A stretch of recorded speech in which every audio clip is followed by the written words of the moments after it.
Good evening friends, welcome back to my YouTube channel A S pharma tutor. और आज हम start कर रहे हैं टेट्रासाइक्लिन्स और अमीनोग्लाइकोसाइड्स को, जो कि ब्रॉड स्पेक्ट्रम एंटीबायोटिक्स के अंडर आते हैं। तो ये कीमोथेरेपी यूनिट का पार्ट नंबर 4 हो गया, चौथी वीडियो होगी। इससे पहले जो 3 वीडियोस थी उसमें हमने सल्फोनामाइड्स, एंटीफंगल ड्रग्स और बीटा लैक्टम एंटीबायोटिक्स को कवर किया था। तो ये वीडियो का 4th पार्ट है। अगर आपने उन तीनों वीडियोस को नहीं देखा है तो उनके लिंक डिस्क्रिप्शन में प्रोवाइडेड है, उन्हें भी ज़रूर से देखिएगा क्योंकि ये चैप्टर बहुत ज़्यादा इंपॉर्टेंट है। तो चलिए आज की वीडियो को स्टार्ट कर लेते हैं। टेट्रासाइक्लिन्स क्या है? ये ब्रॉड स्पेक्ट्रम एंटीबायोटिक्स हैं। हमने वीडियो नंबर फर्स्ट में यानी वीडियो के फर्स्ट पार्ट में, जिसमें हमने इंट्रोडक्शन किया था कीमोथेरेपी का और वेरियस क्लासिफिकेशंस की थी, उसमें नैरो स्पेक्ट्रम एंटीबायोटिक्स और ब्रॉड स्पेक्ट्रम एंटीबायोटिक्स को बहुत अच्छे से समझा था। तो क्या होती हैं ये ब्रॉड स्पेक्ट्रम एंटीबायोटिक्स? ऐसी एंटीबायोटिक्स जो कि ग्राम पॉजिटिव और ग्राम नेगेटिव बैक्टीरिया दोनों के ऊपर जाकर के अपना असर शो करे, अपना एक्शन दिखाएं, उन्हें ब्रॉड स्पेक्ट्रम एंटीबायोटिक्स कहा जाता है। तो टेट्रासाइक्लिन क्या है? एक ब्रॉड स्पेक्ट्रम एंटीबायोटिक है। बात की जाए इसके स्ट्रक्चर की तो टेट्रा मीन्स 4, यानी कि इसके स्ट्रक्चर के अंदर 4 साइकिल की रिंग होती है। 4 साइक्लिक रिंग इसके स्ट्रक्चर में प्रेजेंट होंगी, इसलिए इसे टेट्रासाइक्लिन कहा जाता है। अब इसके अंडर में जितनी भी ड्रग्स आएंगी, जितने भी टेट्रासाइक्लिन होंगे, सबके स्ट्रक्चर में कॉमन चीज क्या मिलेगी? 4 साइकिल की रिंग। और ये एक सॉइल के अंदर से निकाली जाती है जिसे एक्टिनोमाइसीट्स कहा जाता है।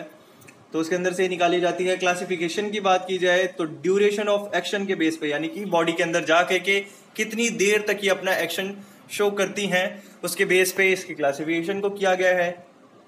शॉर्ट एक्टिंग, इंटरमीडिएट एक्टिंग और लॉन्ग एक्टिंग। शॉर्ट एक्टिंग की हाफ लाइफ होती है 6 से 8 घंटे तक। तो इसके अंडर आ गई tetracycline, chlortetracycline, oxytetracycline. Intermediate acting, इनकी हाफ लाइफ होती है 12 घंटे की, इसमें आ गई डेमेक्लोसाइक्लिन, मिथासाइक्लिन, ये सारी की सारी ड्रग्स आ गई। लॉन्ग एक्टिंग में हाफ लाइफ क्या है? 16 घंटे की होती है। डॉक्सीसाइक्लिन, मिनोसाइक्लिन और टाइजीसाइक्लिन, ये इसके अंडर ड्रग्स आ गई। बात की जाए इनके मैकेनिज्म ऑफ एक्शन की तो बड़ा ही आसान सा मैकेनिज्म ऑफ एक्शन होता है इनका।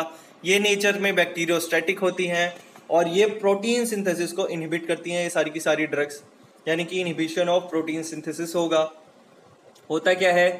30S यूनिट जो होती है राइबोसोम्स की, उस पे जाकर के ये बाइंड हो जाती हैं और tRNA जो होता है उसको जाकर इनहिबिट कर देती हैं और mRNA की जो एक्सेप्टर साइट है उसको जाकर के इनहिबिट कर देती हैं। ये तो अगर मैसेंजर RNA यानी कि mRNA आगे नहीं जाएगा तो अगर कोई मैसेज ही नहीं पहुंचेगा कि प्रोटीन की सिंथेसिस करनी है, तो क्या है कि प्रोटीन की सिंथेसिस करेगा ही नहीं राइबोसोम्स। तो होगा क्या कि उस बैक्टीरिया के लिए कोई भी प्रोटीन नहीं बनेगा, क्योंकि राइबोसोम का काम होता है ना प्रोटीन बनाना, और मैसेंजर आरएनए जब जाता है तभी प्रोटीन बनता है उस सेल के लिए। तो अगर मैसेंजर आरएनए ही इनहिबिट हो जाएगा, वही नहीं आगे बढ़ेगा, कोई मैसेज ही नहीं जाएगा, तो क्या है कि प्रोटीन की फॉर्मेशन होगी नहीं। तो ये क्या करते हैं, जा करके mRNA की एक्सेप्टर साइट पे बाइंड हो जाते हैं और उसे इनहिबिट कर देते हैं 30S यूनिट में जाकर के बाइंड होकर के। इस तरीके से अपना मैकेनिज्म ऑफ एक्शन शो करते हैं। थेराप्यूटिक यूजेस की बात की जाए तो अभी हमने पढ़ा कि ये ब्रॉड स्पेक्ट्रम एंटीबायोटिक है, मींस कि ग्राम पॉजिटिव और ग्राम नेगेटिव बैक्टीरिया दोनों के लिए असरदार होगी, दोनों के ऊपर जाकर के अपना एक्शन शो करेगी। तो ग्राम पॉजिटिव और ग्राम नेगेटिव बैक्टीरिया, इनके थ्रू जितनी भी बैक्टीरियल इन्फेक्शन हो जाती हैं उनको ट्रीट करने के लिए इसका यूज़ किया जाता है। विब्रियो इन्फेक्शंस को भी ट्रीट करने में इसका यूज़ किया जाता है। रिकेट्स अगर किसी पेशेंट को हो गया तो उसके लिए चॉइस ऑफ ड्रग है। अल्सर में हमने पढ़ा था, ड्यूडेनल अल्सर के ऊपर वीडियो है, उसमें हमने क्या पढ़ा था कि हेलिकोबैक्टर पाइलोरी के थ्रू जो अल्सर हो जाते हैं उसमें भी टेट्रासाइक्लिन्स का यूज़ किया जाता है। तो ये एक ड्यूडेनल अल्सर डिजीज़ के केस में भी यूज़ की जाने वाली ड्रग है।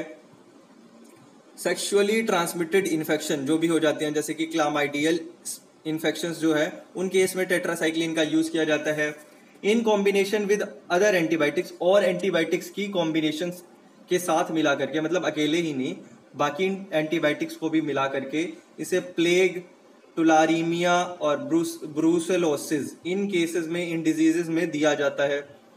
इसको गोनोकोकल डिजीज जो होती है उसमें अब इसका यूज नहीं किया जाता, क्योंकि इसमें क्या है, रेजिस्टेंस डेवलप हो चुकी है प्रोफाइलैक्सिस ये प्रोटोजोअल इन्फेक्शन को भी ट्रीट करने में यूज की जाती है। ये उसकी ड्रग नहीं है basically, but as a prophylaxis इसे दिया जाता है। इसके एडवर्स ड्रग इफेक्ट की बात की जाए तो ये एपिगैस्ट्रिक पेन कोज करती है, नोजिया, वॉमिटिंग, डायरिया, ये सब हो सकता है क्योंकि इनके अंदर इरिटेंट प्रॉपर्टी है, जा करके गैस्ट्रिक म्यूकोसा को इरिटेट कर देती हैं। कभी कभी ये लीवर डैमेज भी कर सकती हैं, यानी कि हिपैटोटॉक्सिक भी होती हैं। ये जॉन्डिस भी हो जाता है पेशेंट को कभी कभी इन केस ये एडवर्स ड्रग इफेक्ट्स जो है नोटिस किए गए हैं। सारी की सारी जितनी भी टेट्रासाइक्लिन है, डॉक्सीसाइक्लिन को छोड़ करके ये रीनल फेलियर कोज कर सकती हैं क्योंकि ये जा करके किडनी में एक्यूमुलेट हो जाती हैं, तो ये रीनल फेलियर भी बढ़ा देती हैं। टेट्रासाइक्लिन के अंदर चिलेटिंग प्रॉपर्टी होती है, तो ये टीथ और बोन्स को जाकर के अफेक्ट करती है। प्रोटीन सिंथेसिस को भी ये कभी कभी रोक देती है बॉडी के अंदर, क्योंकि ये इसका काम क्या है, जा करके सेल की प्रोटीन की जो सिंथेसिस है उसे इनहिबिट करना। तो ये कभी कभी क्या है कि होस्ट सेल की भी प्रोटीन सिंथेसिस को कम कर देती है, उसको भी रोक देती है। तो ये भी इसके अंदर एक एडवर्स इफेक्ट नोट किया गया है। आगे बढ़ते हैं अमीनोग्लाइकोसाइड्स पे, तो सेम चीज़ है। ये जो अमीनोग्लाइकोसाइड्स हैं ये नेचुरल और सेमी सिंथेटिक होते हैं, और ये भी सेम जो सॉइल है एक्टिनोमाइसीड्स उसमें से निकाले जाते हैं। ये फर्स्ट लाइन एजेंट है अर्ली डेज में, मतलब पहले के ज़माने में क्या है, इन्हें as a first line agent use किया जाता था एंटीबायोटिक की तरह कीमोथेरेपी में। बट 1980 के बाद सिफेलोस्फोरिन, कार्बानेपम और फ्लोरोक्विनोलोन्स इनका यूज़ ज़्यादा होने लग गया और अमीनोग्लाइकोसाइड्स को कम यूज़ करने लग गए क्योंकि इनके अंदर रेजिस्टेंस डेवलप हो गई थी पेशेंट्स के अंदर। अमीनोग्लाइकोसाइड्स क्या है, एक पोटेंट ड्रग है, मतलब कि छोटी डोज में ये ज़्यादा असर करेगी। ब्रॉड स्पेक्ट्रम एंटीबायोटिक है ये, और ये भी सेम जैसे कि टेट्रासाइक्लिन है, ये भी प्रोटीन सिंथेसिस को जाके इनहिबिट कर देती है। इसकी क्लासिफिकेशन भी बहुत आसान है, सिस्टमिक और टॉपिकल, इन दोनों के बेसिस पे क्या है इसकी क्लासिफिकेशन को किया गया है। मतलब कि ये कौन से पार्ट में बॉडी के जा करके यूज़ किए जाते हैं, इनके यूजेस के बेस पे बेसिकली इनको क्लासिफाई किया गया है। सिस्टमिक यानी कि डायरेक्ट ब्लड में दिया जाएगा, टॉपिकल यानी स्किन के ऊपर अप्लाई किया जाएगा। तो टॉपिकल में नियोमाइसिन और फ्रामाइसिटिन ये दो ड्रग्स यूज की जाती हैं, और सिस्टमिक में streptomycin, gentamicin, kanamycin, amikacin, sisomicin, tobramycin और नेटिलीमाइसिन, इन सारी ड्रग्स का यूज किया जाता है। स्ट्रेप्टोमाइसिन तो आपने सुन भी रखा होगा, बहुत कॉमन ड्रग है। मैकेनिज्म ऑफ एक्शन सेम है, अमीनोग्लाइकोसाइड जो है सेल मेम्ब्रेन में पेनिट्रेट कर जाएगी by the help of passive diffusion, और ये जैसे ही पेरीप्लाज्मिक स्पेस पे पहुंचेगी, जैसे ही प्लाज्मा में पहुंचेगी, ये क्या करेगी, ये जो भी राइबोसोम्स होते हैं उनके अंदर पेनिट्रेट कर जाएगी एक्टिव ट्रांसपोर्टेशन की हेल्प से, और 30S राइबोसोम जैसे टेट्रासाइक्लिन करती थी, ये जा करके उसमें जाके बाइंड हो जाएगी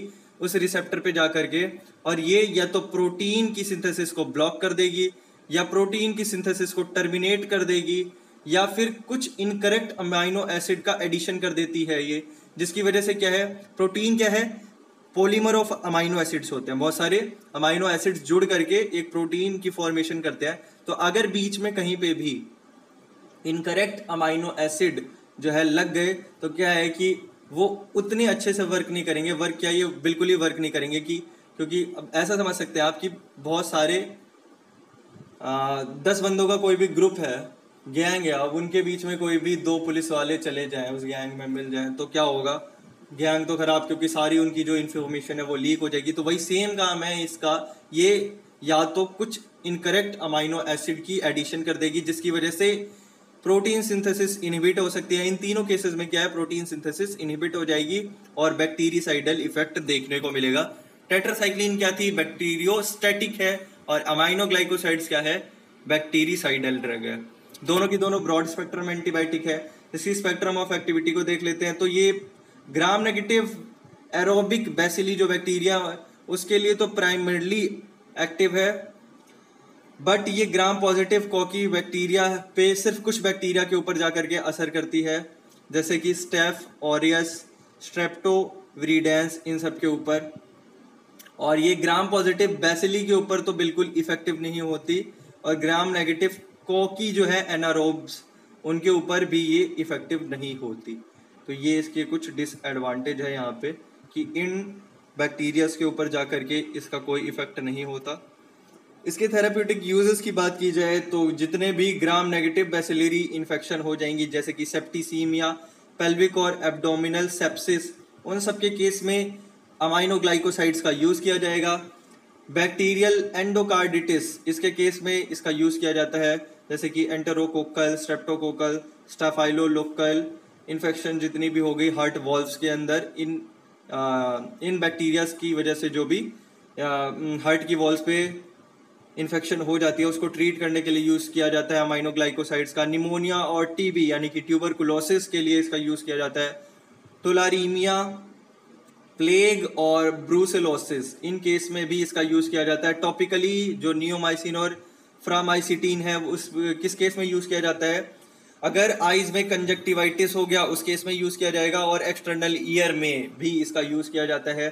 पेशेंट के बाउल को स्टरलाइज करने के लिए इसका यूज़ किया जाता है। जिन्होंने इम्यूनोसप्रेसेंट थेरेपी ली है, इम्यूनोसप्रेसिव थेरेपी ली है, उनके बाउल को स्टरलाइज करने के लिए यूज़ किया जाता है सर्जरी से पहले। ठीक है, एडवर्स इफेक्ट की बात की जाए तो अमाइनोग्लाइकोसाइड्स क्या हैं, रीनल टॉक्सिसिटी करते हैं, और ये वेस्टिबुलर और ऑडिटरी टॉक्सिसिटी भी करते हैं। अगर इनका प्रोलॉन्ग यूज़ किया जाए तो ये न्यूरोमस्कुलर ब्लॉकर की तरह भी अपना इफेक्ट शो करने लग जाते हैं, न्यूरोमस्कुलर जंक्शन को जाकर के ब्लॉक कर देते हैं। और इनके कुछ कॉमन साइड इफ़ेक्ट्स क्या क्या हैं, फीवर, स्किन रैशेस और कुछ एलर्जिक रिएक्शन कोज कर देते हैं ये जिस भी इंजेक्शन साइट पे। क्योंकि अब इसमें क्या है, टॉपिकल पे तो सिर्फ 2 ही ड्रग का यूज़ किया जा रहा है, ज़्यादातर क्या है सिस्टमिक ही ड्रग है। तो अगर इन्हें एज अ इंजेक्शन दिया जाता है आईवी या आईएम तो ये उस साइड पे पेन करते हैं, तो ये एक एडवर्स इफेक्ट है इसका। वेस्टिबुलर फंक्शन पे भी जाकर के डिस्टर्बेंस करते हैं, जैसे अभी हमने ऊपर पढ़ा कि टॉक्सिसिटी क्रिएट करते हैं ये। Vertigo and loss of balance वगैरह ये सब इसके अंदर कुछ एडवर्स इफेक्ट है। प्रेगनेंसी के केस में इनको प्रेस्क्राइब नहीं किया जाता, क्योंकि क्या देखा गया है कि ये इनका एक कॉमन एडवर्स इफेक्ट है कि जो भी न्यूबॉर्न बेबी है उसमें ये डीफनेस कर सकते हैं, बच्चे को बहरा कर सकते हैं, तो इसे प्रेगनेंसी के केस में कॉन्ट्रा इंडिकेटेड है, मतलब कि इसका यूज़ नहीं किया जाता। ये इसके कुछ क्या है एडवर्स ड्रग इफेक्ट हैं। तो ये हो चुके हमारा एंटीबायोटिक कंप्लीट। हमने बीटा लैक्टम एंटीबायोटिक्स को और अमाइनोग्लाइकोसाइड्स और टेट्रासाइक्लिन्स को भी कंप्लीट कर लिया, तो एक तरीके से कंप्लीट। तो आज की वीडियो के लिए बस इतना ही। अगर आपको वीडियो पसंद आया हो तो वीडियो को करिए लाइक, चैनल को करिए सब्सक्राइब। मिलते हैं आपसे नेक्स्ट वीडियो में।